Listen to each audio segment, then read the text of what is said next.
हाँ अब आज पूरा संगीत ने बैठे ने दे आओ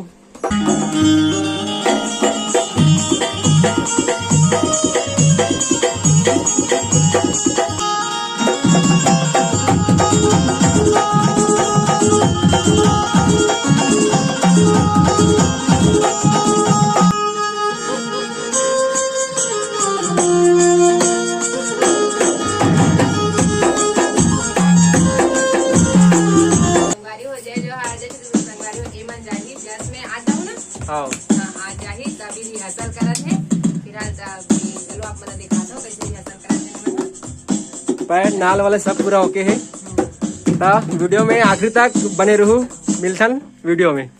और आज पूरा संगीत ने बैठे ने दे आओ संगीत ला सुनहू एक बाद बजाबू देला तो कैसे लगी कमेंट में बताहू।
आती है।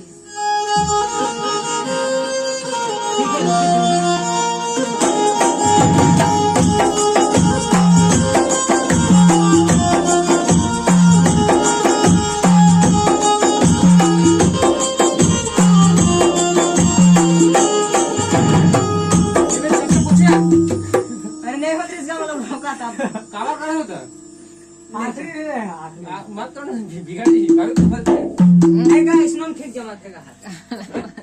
अरे तो मैं कुछ आपको उसन में ऐसे कर चलता चल। ये मैं ठक ठक कावा करा दिला बताओ चल रेगुलर चल। वो मेरे करो ना जब गाना चेंज है मैं खुद अपना इधर जा मेरे बैठ दे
संगवारी हो कंप्लीट रिहर्सल चल देखता हूँ। चल बंद कर दे पंखा चालू कर।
हो गए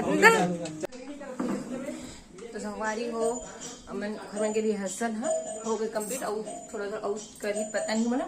आज वीडियो ना अपने तक रखा संगवारी हो, मिलबो अगले वीडियो में। तब तक के लिए जय जोहार, जय छत्तीसगढ़। संगवारी हो वीडियो कैसे लगी था बताओ कमेंट करके, और चैनल में तो मोर चैनल ला लाइक शेयर सब्सक्राइब जरूर कर दो। आज की वीडियो तक tata bye bye, Radhe Radhe.